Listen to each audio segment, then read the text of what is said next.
Hi, this podcast this evening is about priorities. What do we focus on? I'm sitting here, it's just before 10 o'clock in the evening here in New Zealand, and I've had a busy day, and I've just been getting ready for tomorrow, and tomorrow is going to be a very, very busy day. So tomorrow in the morning I wake up early and I go down to the local pool and I catch up with some new friends that I've made through the pool.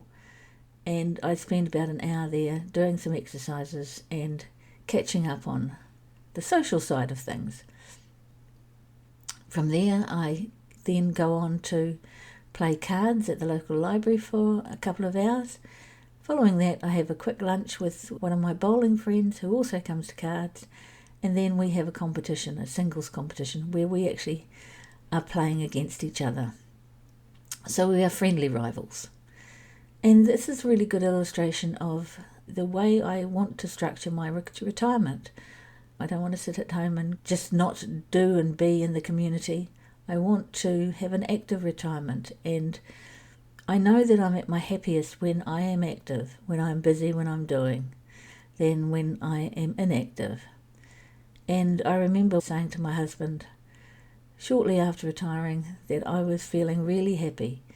I lived in a lovely house with a lovely husband, a lovely garden, great neighbours, great neighbourhood. I was starting to play bowls. I had my e-bike at the time, and I was looking at volunteering at a local op shop. So I was feeling really happy with my lot at that time. And then, of course, things went a bit awry with problems with my back, and it all started to slowly unravel. And I was back to square one, where I wasn't able to do anywhere near the things that I had hoped I could do. But I am on the road to recovery now. I'm so much better, so much more active. I still get aches in my back. It will probably be that I have some kind of aches and pains in my back for quite some time, I would say. But I am definitely getting better. So gradually I'm reclaiming that active retirement that I wanted. And it's starting to feel good that I can do these things. I'm definitely a happier person when I can be active and do the things that I want to do. So talking about priorities, I have a Facebook group that I am following, and it's for people with Parkinson's, and it's also for people that support people with Parkinson's. And there was a short video clip of a guy whose wife has had Parkinson's for 20 years. She got diagnosed at 33 and now she's 53 and has progressed quite markedly in those 20 years. And he wished he had prioritised better than he did. And he went on to say that they had spent £30,000 on trying to find a cure, on trying this and trying that, and trying to find a cure for Parkinson's. And of course there isn't one right now. And while they're always working on research and they're always looking at things that can help, and eventually they hopefully will come up with a cure, but I doubt whether it will be in our lifetime or in time to save us from whatever Parkies has got destined for us. So he said he spent £30,000 trying to find this cure, and he says if he could give himself some advice all those years ago on what to prioritise, he said it wouldn't be looking for a cure. That may never happen. It would be in creating a bucket list, in doing things that he and his wife always wanted to do, and doing them while they had the ability to do so. People talk about saving for a rainy day. I think if there's ever been a rainy day, a stormy day, a squally day, a typhoon of a day, it's the day that you get the diagnosis of having Parkinson's. If that's not a rainy day, I really don't know what is. So, yes, he said he wished he'd spent that time, that energy, that money on building memories with his wife and with the family. But he didn't, and he said now, 20 years down the track, it's too late for them. They will never do some of the things that they dreamed of, some of the things that they had said to each other, when we retire, we will do this or we will do that. And there's a lot of people in this world that do that say, we're busy working right now, we're paying the mortgage, we're looking after the kids, might be looking after grandkids, busy with making money so that they could live. And looking forward to the someday in the future when they retire, when they will do all the things for themselves that they don't have the time for while they're busy working. And it is quite ironic that when you have the money to do things, you don't necessarily have the time, because you need to take time off work to achieve some of these bucket list things. And then when you have the time, because you're retired, you don't have the money. So it's a bit of a catch-22. But in New Zealand, you can access a thing called KiwiSaver, which is a fund for your retirement. And you can actually access that if you have medical needs that mean you can't work anymore. It's a scheme that you contribute to and that the government contributes to and your employer contributes to, so that you have a fund for your retirement. So when I was forced to retire because of my health, I took out my KiwiSaver, and that has been what I've been able to live on for now till I get a pension, because I don't qualify till next year. Our priority since my diagnosis has been building those memories with family, memories with friends, and for me also connecting in this new community that I now live in. And I feel it's important that I do that, because for my husband and for myself, we will really need to have some form of support network that we can turn to that can support us as things go on. And none of us have a crystal ball. I may be fine for 20 years. I may be not so fine in 5 years' time. No, we don't know. So we work with the here and now.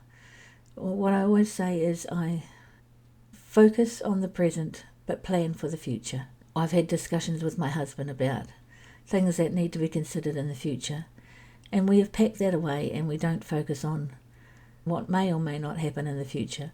We focus very much on the day-to-day and enjoying life as we have it and the opportunities that we have. Money in the bank is all very well, but I have said to my children, don't bank on getting a lot of money out of me when I pop off, because I intend to spend a significant amount of what I have on having a good life, on sharing memories with my husband and also with my children. If I can help them along the way, then I certainly will do that if I can. But don't put things off for tomorrow. Like the guy said, don't spend thousands and thousands of dollars or pounds or yen or whatever you have as the currency in your part of the world. Use any money that you have and any opportunities that you have to make memories, to do the things that you would have said prior to diagnosis, that you would have said, one day we will travel, one day we will see those countries and places that we've been looking forward to visiting. And sometimes for some people, one day never comes, because there's never a good time. There's never a good time to finish work and reduce your income. There's never a good time to borrow money to go and do these things if that's what you need to do. When you have children, when you have grandchildren, when you have bills, when you have a mortgage, all these things mean that perhaps you have to work for longer than you would like to. Or with this condition, perhaps you need to retire earlier than you wish to, without the opportunity to be able to access an actual income from the state because you are not of an age to receive one as yet. So there's lots of complexities. So one of the things that I was thinking of is how I think of Parkinson's. And I was trying to think of an analogy that would fit, and this is what I came up with. Parkinson's, or Parkies as I often refer to it, Parkies is like an annoying border flatmate or neighbour that, especially the neighbour, you might not have chosen to have that neighbour in your life. They came with the house that you bought, the next door neighbours, and fortunately we are blessed with amazing neighbours. But you have neighbours when you move into a house, and they can be great or they can be terrible, but you don't have much opportunity to decide whether they are impacting on your life at all.